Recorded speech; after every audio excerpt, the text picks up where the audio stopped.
Okay, so here we are. So this is the first official tutorial of a series of tutorials about helping you become a better dungeon master.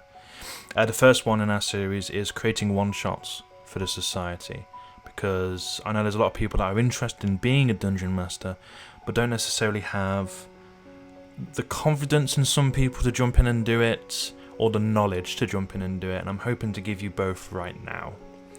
So becoming a dungeon master is great. I've been doing it for a number of years.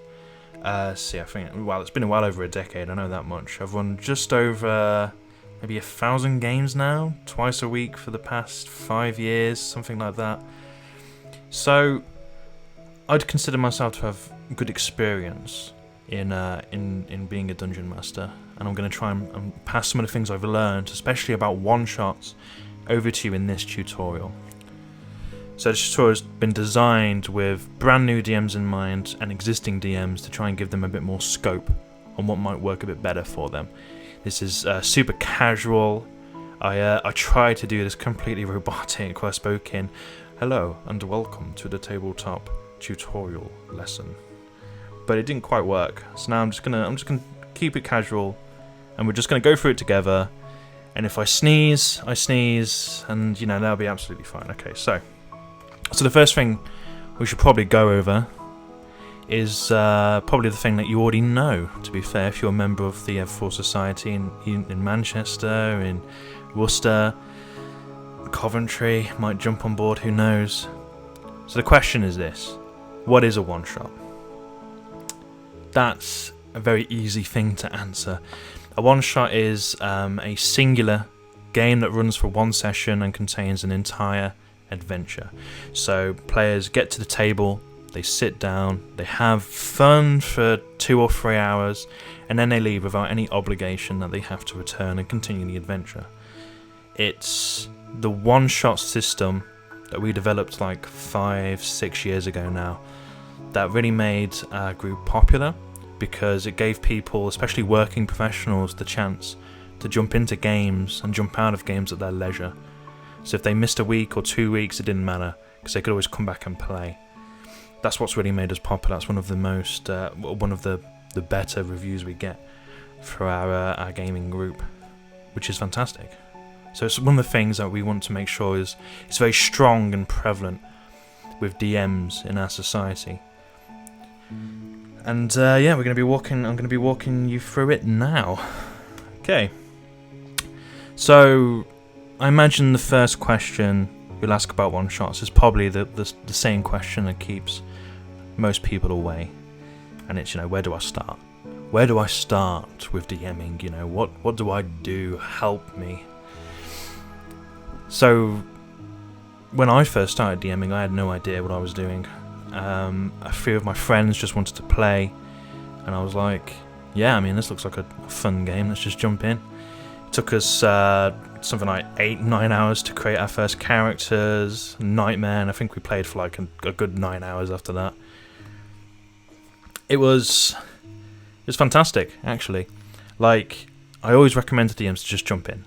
The first game is always going to be the one you're most apprehensive about, but the more games you play and you run, the better you'll be at DMing. It just comes along with the territory. This thing isn't just about having the knowledge to run, it's about having the experience as well. Experience is really important here. So, what I wanted to do in this section is just, and you can see the little cat there. What I wanted to do in this section is just kind of tell you where to begin. And that's with an idea. So no game exists without an idea. Every game starts with an idea, and your game has to start with an idea. You don't have an idea, you don't have a game. But it's about finding that inspiration for the game that can be the most difficult thing, right?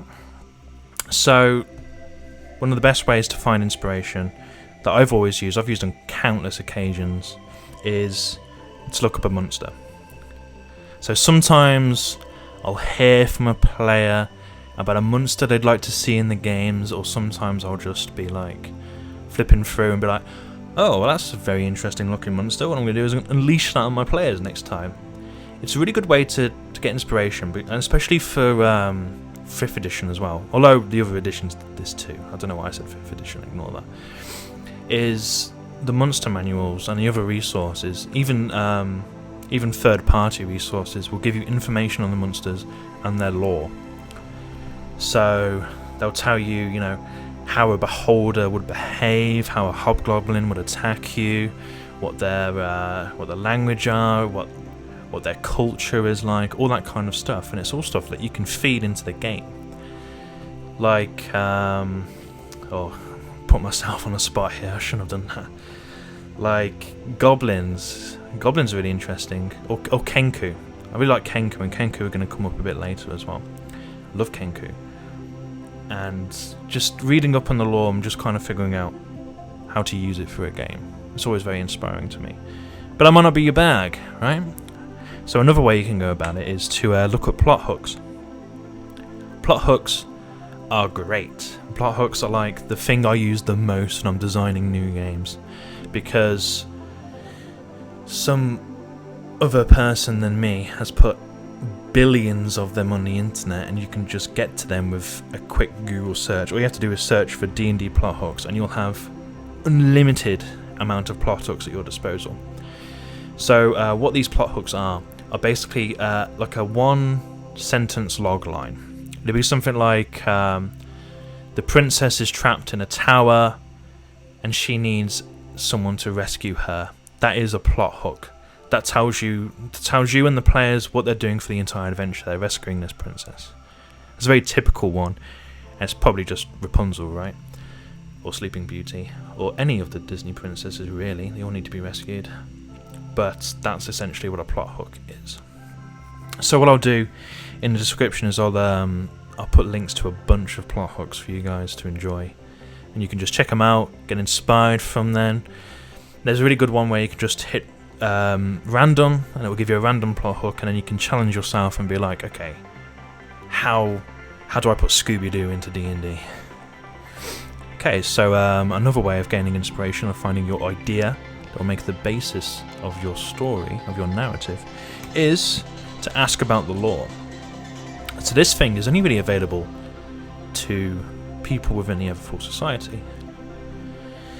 So one of the things I love about the Everfall Society is the intimate nature of our community, and ignoring sexual references there and innuendos, which I'm probably sure you're humming and hawing about right now. The intimate nature is that we have perhaps 1,000 members, maybe just a little bit more actually, maybe more like 1,200 members across 3 groups. And whenever someone needs a question answered by a higher up, they'll usually get it, because we're a very tight-knit community. So the Everfall Society runs a custom world called the World of Everfall. Some people refer to it as the many realms of Everfall, and I'd love to give you guys the entire lore, but we don't have 6 weeks to do it. But if you're interested in a specific aspect of the world, you can go into the Discord channel and simply go to the channel name that says "What is the lore?" And what will happen then is you can type your question in and be like, question I got the other day was, where did the angels come from? Where did celestials come from in Everfall? To which I repent, oh, I know that. I know where the angels came from in Everfall. And I reply the answer, and now our DM knows where celestials came from, and they can adopt that information into their game. One of the big things we focus on in the Everfall Society is making sure that people, that all of our games are set in the same world. And we really want to give that feel that people are playing in the same world. And that's why we encourage people to use our lore, to use us, especially the organisers that know a lot more about the world than most other people. So yeah, so a really good way to be inspired is to be like, I wonder which god represents vanity, you know? Just ask away the questions. Ask away the questions. It's absolutely fine. Okay, last point is to focus on a single character.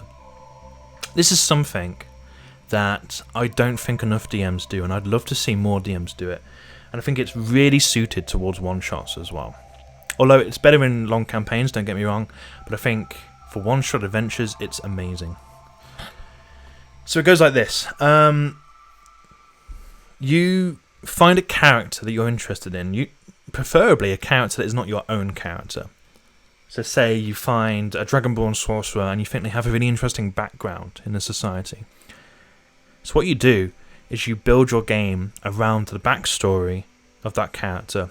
Or not just a backstory, maybe a consequence of something a character's done recently as well.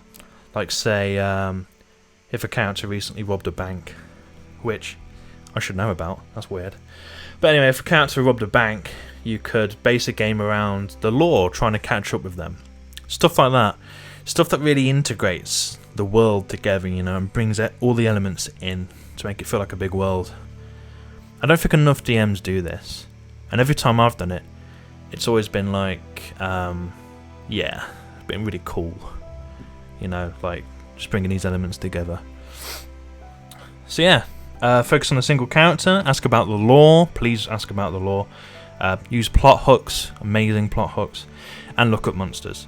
There are other ways to get inspiration for D&D, like you can read books, listen to podcasts. Like I think 50% of all our stuff across 3 groups comes from fucking looking up podcasts and stuff and copying and plagiarizing from podcasts. I think I've used more than a few from like podcasts as well. And looking up monsters, of course. Okay. So what is next? Okay, so laying out your adventure. So this is a bit of like a lesson coming up here. See the line there. So there's two different types of adventure that you can run for D&D. Right? The first one is a straight road adventure, and the second one is a no road adventure. So I bet you're asking, what? I've never heard of this before. And you're right, you probably haven't heard of this. These are the names I've referred to these adventures in my head, and it's me not doing any research and looking up to see what they're actually called. But I call them straight road and no road adventures.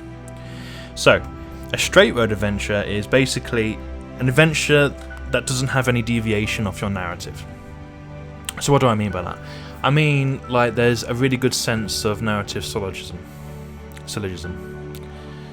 So one action precedes another action, which precedes another action, which precedes the end, essentially, with no deviation.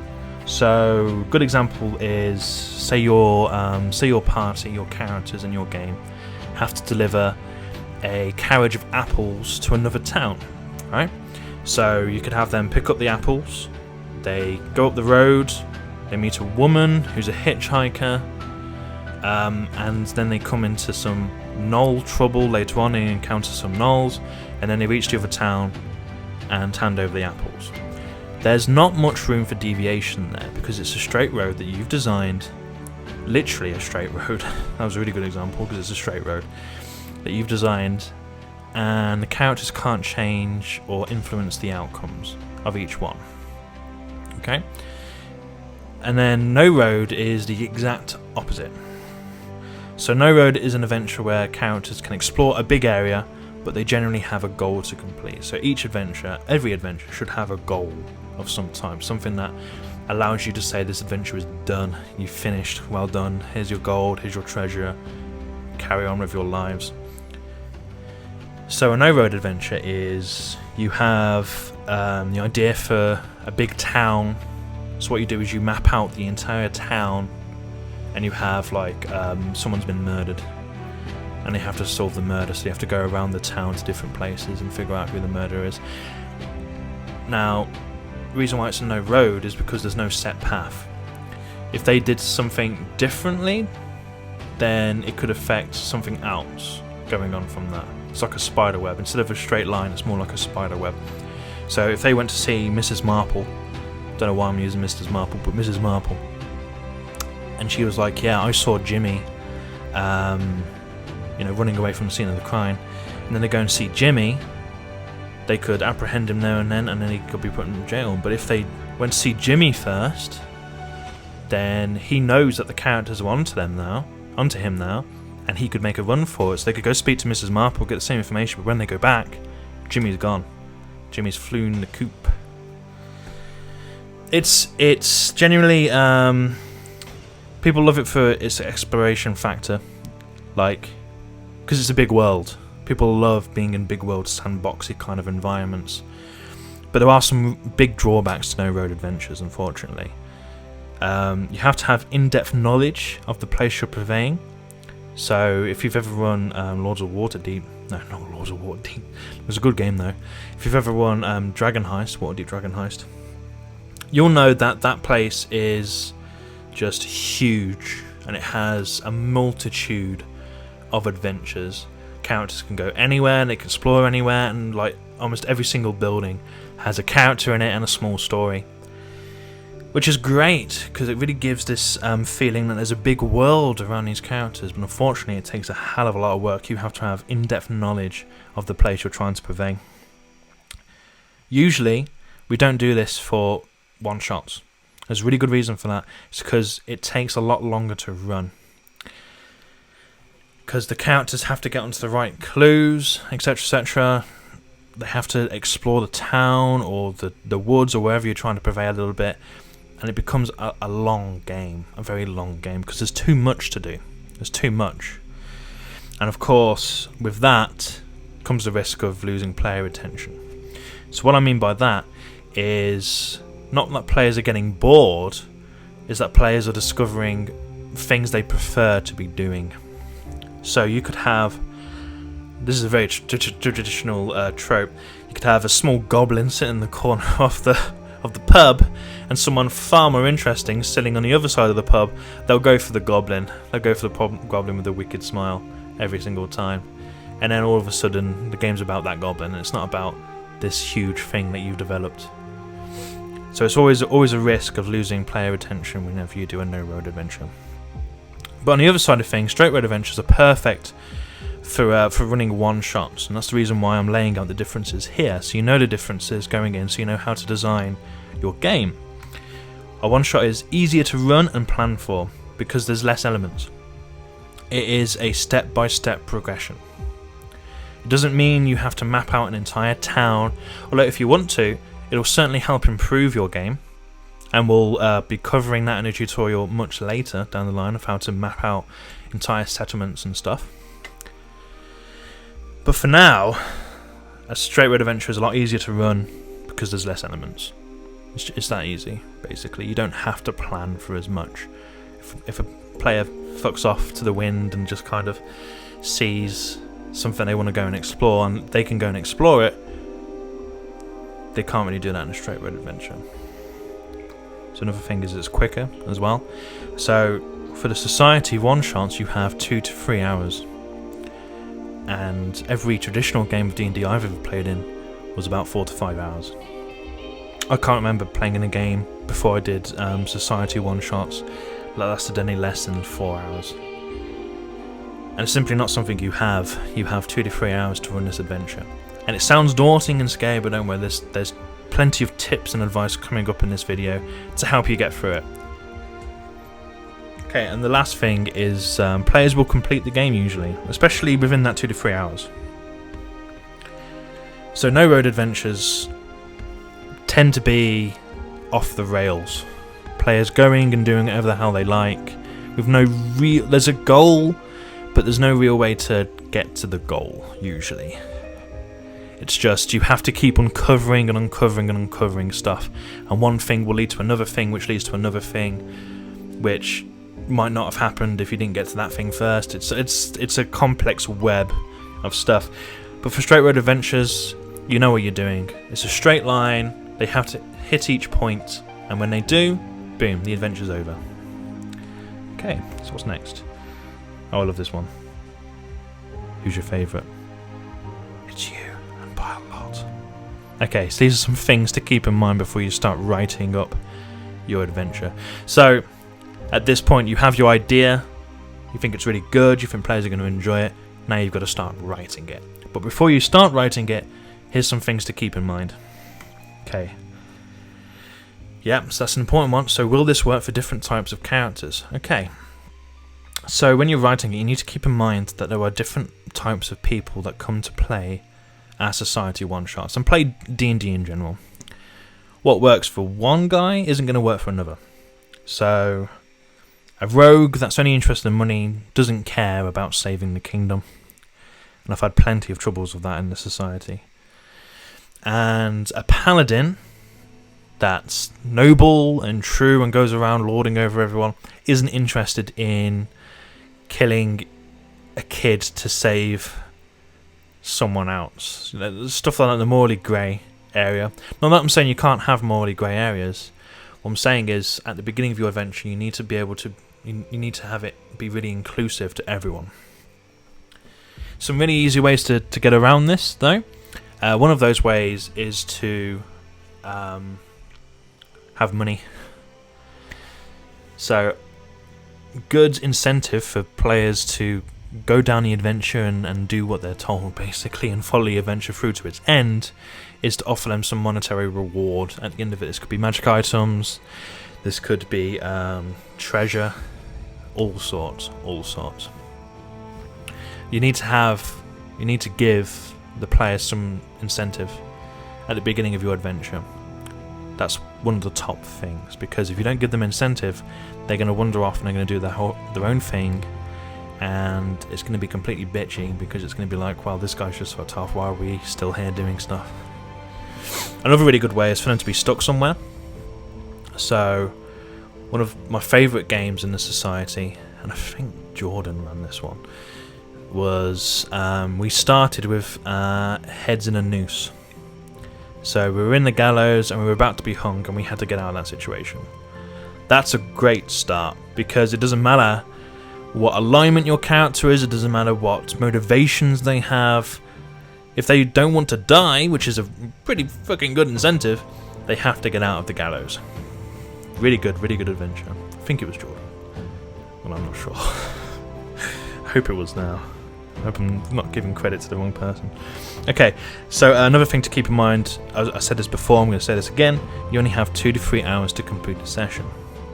So if you've got... So, we're not disallowing elaborate pieces, right? We're not disallowing elaborate sessions. That's a little bit convoluted and maybe a little bit hard for players to get on board with. But we're not disallowing that. If you want to run one of those games, it's absolutely fine, but you've only got 3 hours max to do it in. So our games very usually end at 10:30, because we understand that a lot of our members have work in the morning. A lot of our members need to catch buses and trains and what have you, because they come from all over, very usually. And very usually at about 11 o'clock, that's the cut-off point to when they can't get home anymore.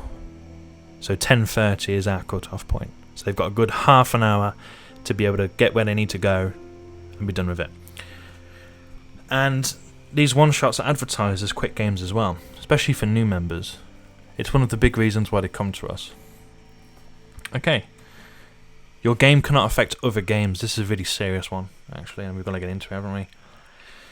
So, one of the things I've been saying for years that seems to have just stuck for some reason is you can't change the sky black in your game, and it's meant to mean that you can't do something massive in your game that would affect the world at large. You can only do stuff that would only affect the world locally. So if you turn the sky black, it means that every other game also has to turn the sky black, because otherwise it wouldn't make sense.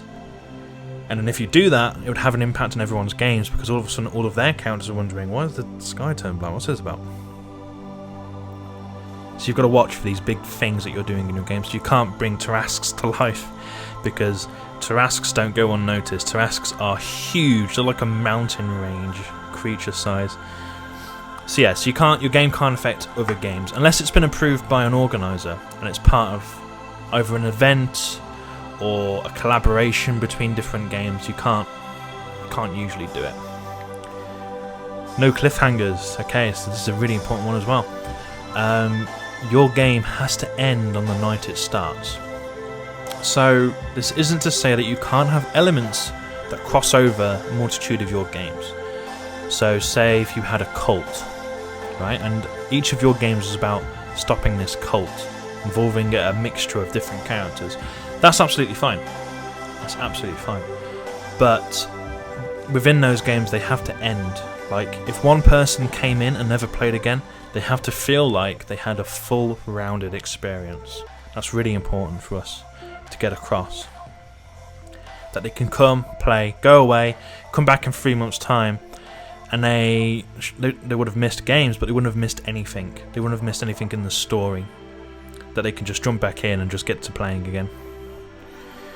Okay, and the last point on this to keep in mind is that when you're planning a one-shot, you should try and have the ending in mind first before you start writing it. This goes for a lot of things. Mysteries usually do this, so I've heard, but I've never met a mystery writer who did it. So you have to have the ending first. So figure out what the ending to your game is, and then build up to it. If you have the ending, when you're writing the game, it'd be easier to put all the elements in place to get that ending together. And another thing I'm going to say about that is when you're running the game, although we shouldn't be mentioning this here, but I'm going to mention it anyway, when you're running the game, don't change the ending because the players have guessed it. Because it's just going to be a hack job. If the players have guessed it, then they can just be confirmed that they got it right.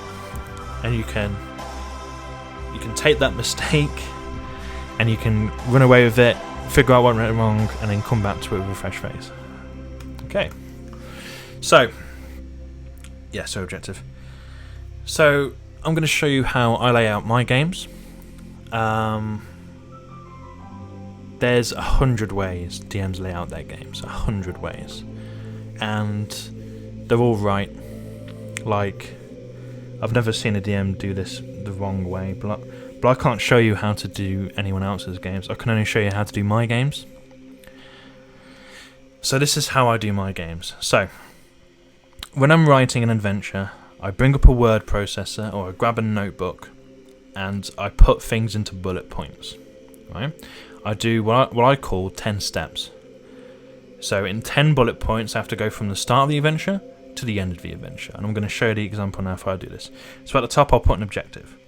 So for this adventure, the objective is to retrieve a dead wizard's staff. That's your plot hook. That's your log line. That's what the entire adventure is going to be about. You have to retrieve a dead wizard's staff. Okay. So thinking about it, what would step 1 be? Step 1 would be the players starting somewhere. So the party starts at the Big Pig Tavern in the town of Red Grove. They have seen a wanted poster dotted around looking for adventurers, and it's said to come here. So at the beginning of your adventures, they should be exactly where they need to be to get the adventure started. Try to put them there, because it gets the game going. If you have them arriving in town and then let them kind of fuck around for a little bit, it doesn't pick up speed as well. You want your games to try and be well paced. Okay, so this is good because it tells the players why they're there as well. It's important to tell the players why they're there, because they saw a wanted poster and it said to come to this particular tavern. If you don't tell the players why they're there, they're going to begin to question why they're there. So they're here for some monetary gain, which is, as I've said, a great hook to get the players involved in the adventure. Okay, so the next step would be introducing your element that would introduce your adventure. So my element here is a human called Lara Strong, and what she is basically her father was a wizard, and he died in the dangerous parts of town, of the woods outside town, and she wants his staff because it's a family heirloom, and she is willing to pay the adventurers to retrieve it. That's great.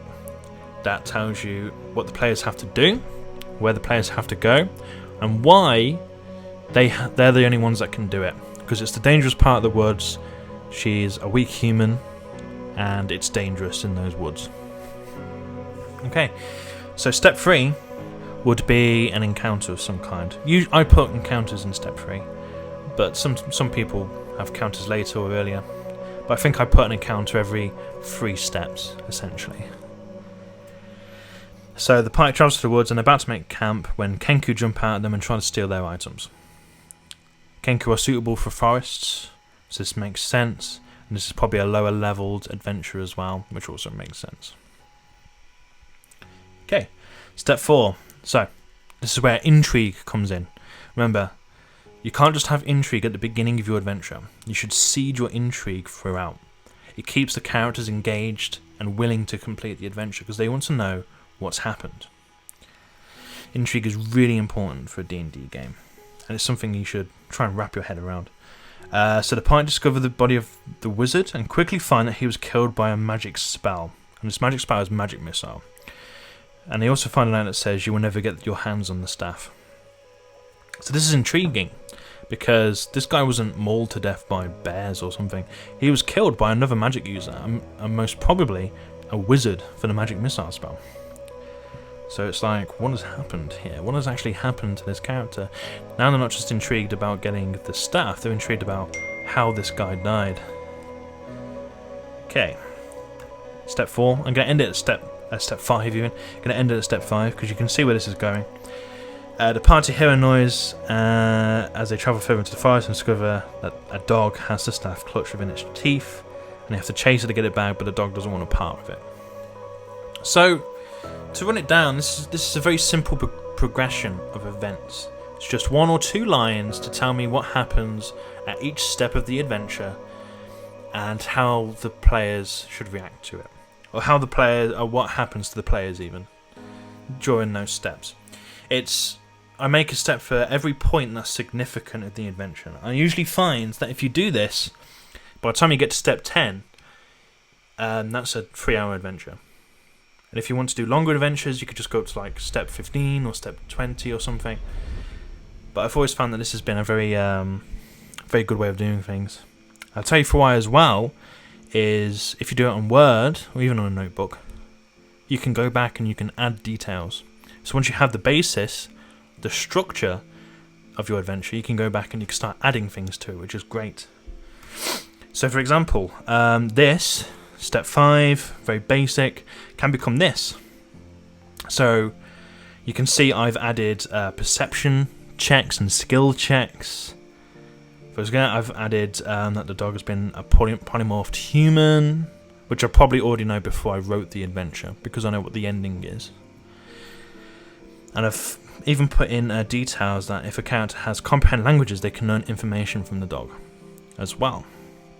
And this is everything about the dog that's gone in.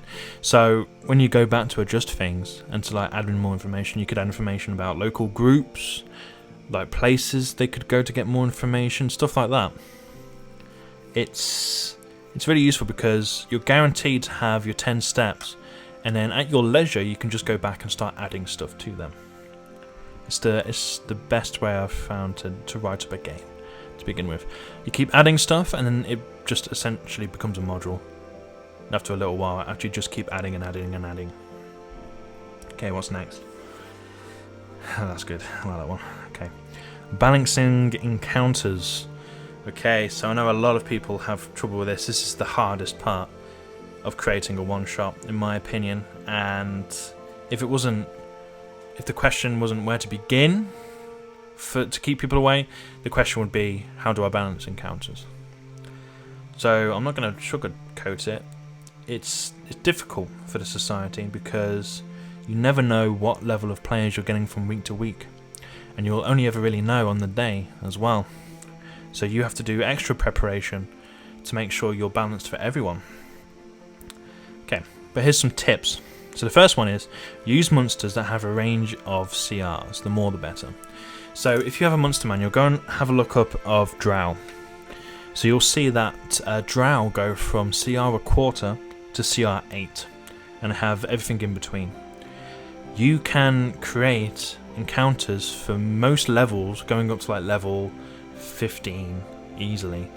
From level 1 to level 15 with Drow, with that many CRs. Because it's all about balancing it, and it means you don't have to change your adventure for the level of party you have. It means you can simply adjust which Drow you're using from the monster manual. If you've got higher levels, you use a higher CR. If you've got lower levels, you use a lower CR. So another tip for balancing your encounters is oh whoops, okay, that should have come up first. I don't know why that didn't come up first, I was wondering that. Okay, so before we get back into it, I'll say that in creating one-shots, you should try to include 2 to 3 encounters maximum, 1 medium and 1 hard. That E is haunting me. So 2 to 3 max encounters for your one-shot adventure. You don't even have to include any encounters if you want, though. It's completely up to you. But if I was going to recommend something, I'd recommend putting in at least 2 encounters, because those encounters can help you pad out the game if you're in trouble. Okay, so next is so on the next slide I'm going to walk you through designing an encounter using player level. It involves some maths, which I get the feeling a lot of people are grunting at, but it's important to try and get the basics of, because it can really help you create very balanced encounters that won't just outright either kill your players or be too easy for them to overcome. So one of the things you should do if you're trying to balance your encounters for a range of players is try and create encounters for a range of different levels. So what this basically means is you create an encounter for levels 1 to 3, for levels 4 to 6, for 7 to 9, and for 10 to 12. If you do that, very usually the group you get will be put in one of those things. Okay, what's next? So you can request a tier from an organizer of your group. So the week before you can say, hey, next week can I have levels 2 to 4? And what we'll do is we'll try and give you those levels, or as close to those levels as we can get. But it's never a guarantee though, so you should try and put plans in place for stuff that might be a bit out of your grasp. Ooh. Okay, and the last tip is on-the-fly adjustments. So I'm going to do an entire tutorial about how to do on-the-fly adjustments, because I don't think I could run the game without them. So what this means, basically, on-the-fly adjustments is you have your encounters created already, and you you don't change your monsters. You simply raise their stats or lower their stats based on the level of characters you get. It's a hard thing to kind of get right. It requires some experience in DMing to do, and experience especially with creating monsters and NPCs. But it is really useful, and it's going to be a tutorial we do in the future, because I think a lot of people can get a lot of use out of it.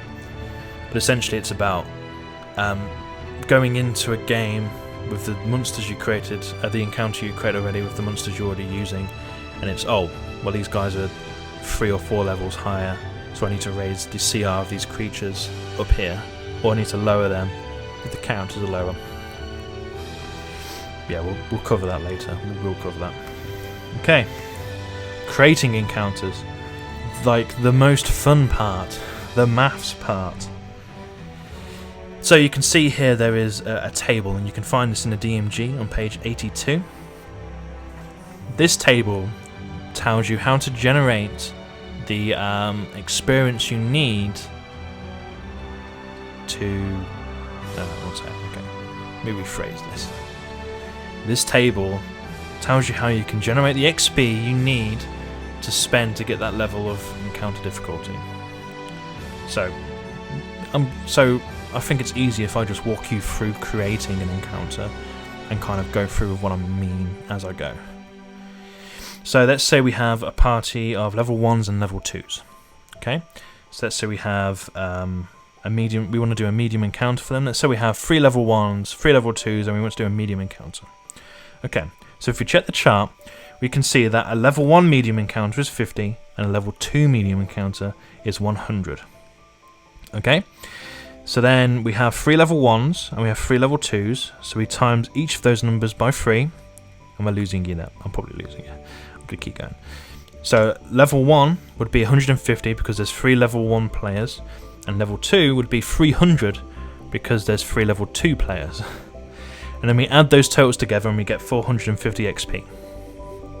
So that is the total amount of XP we have to spend on creating a medium encounter. So we could take any monster from anywhere and we can try and use it. So what I'm going to try and do is the Kenku, because I love it, Kenku, and I used Kenku in an example earlier, so I'm going to do it. Okay, so I know that a Kenku is worth 50 XP in the DMG, okay? But I also know that their encounter total for a medium encounter is 450, so one Kenku isn't going to be enough to fight off these players for a medium encounter. I'm going to need to add more Kenku. Problem is, how many? So, if you see here, this is the encounter multipliers. Oof. If I'm not losing you, I should be losing you. Okay, so if a Kenku is worth 50 XP, and I want to put in more than 2 of them, I have to times that XP by 2. Because the more monsters you put in an encounter, the harder they are, because they work together against your players. So, if I times the Kenku's worth by 2, I get 100 XP. And if I want more than 2 of them, as I've said, they're worth 100 XP each. So, simple matter then, it's 450 divided by 100 XP. The party can handle 4 Kenku max. So, the important thing is to never go over that XP total. Always go under. Or if you can get it right on the nose, that's good too. So I could add another 25 XP creature in the mix to this, because that would equal completely 450. So I've got to times that 25 XP by 2. So let me run this over again, because I get the feeling I'm doing a pretty poor explanation of this. So I have a party that consists of 3 level 2s and 3 level 1s. A level 1 medium encounter for one person is 50 XP, and a level 2 is 100. I times each of those by 3, because there's 6 people in the party. So 150 XP for 3 level 1s, and 300 for 3 level 2s. Add those together, I get 450. I want to do an encounter with a bunch of Kenku, and I know a Kenku is worth 50 XP. Because I'm putting in more than one Kenku, I have to multiply their XP value by the multiplier on that table. So I want to put 4 of them in. So I have to times their worth by 2. So that's 100 XP each. So 450 divided by 100 is 4. So only 4 Kenku can go into this encounter, because if there's any more than that, it isn't a medium encounter anymore. I hope that makes sense. If it doesn't make sense, I'll do another video trying to explain about creating encounters, but that's a basic overview of it. If you go to DMG page 82, you can find that information there. I hope it's helpful to you. Okay, I love this one, it's my favourite meme. Skill checks. We're coming off creating encounters to do something far easier now. So skill checks are massive in your game of D&D. They are the things that allow the characters to interact with the world outside of combat, and they're very important because it's how the characters can actually affect the world, which is what D&D is all about. It introduces effective role play, and it encourages the characters to interact, which is always really important in a game. So when you're inputting skill checks in, you've got to try and judge the difficulty of a single task, and you've also got to try and judge what skill check would be most applicable to that task. Sometimes it's easy. So like if someone's climbing a rope, it's athletics. If someone's climbing a rope that's been dipped in slime, it's athletics, but it's going to be a lot harder because of the slime. So what I try to do, and what I think every DM does to be fair, is put a number on the difficulty between 1 and 30. So 1 is ridiculously easy, and 30 is damn near impossible. Let's put a number on it. So if I had a slimy rope that was very slippery for people to get on, I'm going to say that's very hard. So I'd probably put maybe a 21 or 22 on that. Okay. So the last point I want to make on skill checks is try not to say no to a player when it comes to skill checks.